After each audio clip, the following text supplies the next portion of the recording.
ကျွန်တော်တို့ဒီနေ့ကျွန်တော်ဒီစစ်ဆောင်တစ်ခုရဲ့စုပေးပွဲကိုကျွန်တော်တောင်းမှာပဲဖြစ်ပါတယ်စုပေးပွဲကတော့ကျွန်တော်8 နာရီစမှာပါဒါပေမဲ့ကျွန်တော်9 နာရီကျော်နေပါပြီနောက်ကျနေပါပြီအဲ့တော့ကျွန်တော်စစ်ဆောင်သွားပြီးတော့ကလေးတွေအတွက်ဆုတောင်းပေးမယ်ကျွန်တော်ရဲ့ပွဲတိုင်းအကုန်လုံးပါတယ်ပေါ့နော်ဆက်ချင်းလည်းပါတယ်အကုန်လုံးပါကြပါတယ်အဲ့တော့ကျွန်တော်ဗီဒီယိုဆောင်းလိုက်ကြည့်ပေးပါဒီပွဲဖြစ်မြောက်ရေးအတွက်ကူညီပေးတဲ့ကိုရန်ချမ်းကိုရောပြီးသွားရင်မွေးနေ့2 ရက်နေ့တည်းကမွေးနေ့ဖြစ်တာပေါ့နော်ဒါပေမဲ့ကျွန်တော်တို့ဒီနေ့မှတက်လူဖြစ်တယ်အဲ့ဒီဟာကတော့ကိုရန်ချမ်းညီမဖြစ်တဲ့မက်ခရစ်စတင်ပေါ့နော်မက်ခရစ်စတင်ရဲ့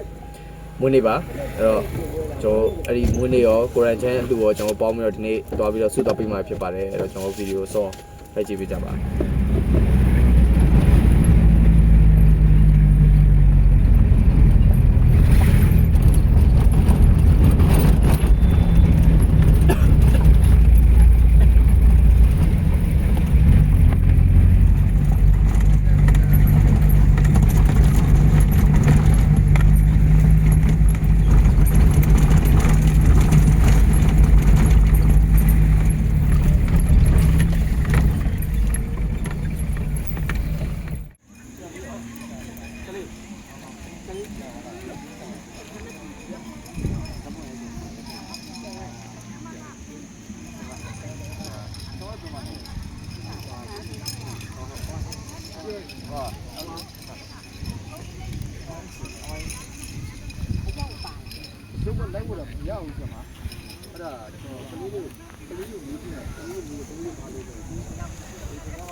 好了。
ည်းနည်းလေးသိသိခံပြီးနားထောင်ပေးဖို့ပေါ့နော်ပြောပြရစီအဲ့တော့ပထမဆုံးကျွန်တော်ကမိတ်ဆက်မယ်ပေါ့နော်ကျွန်တော်က US က Korean channel ရဲ့သူရဲ့ညီမဒီ Mark Christian ပေါ့နော်သူတို့ကနှစ်ရက်နေတယ်ကသူတို့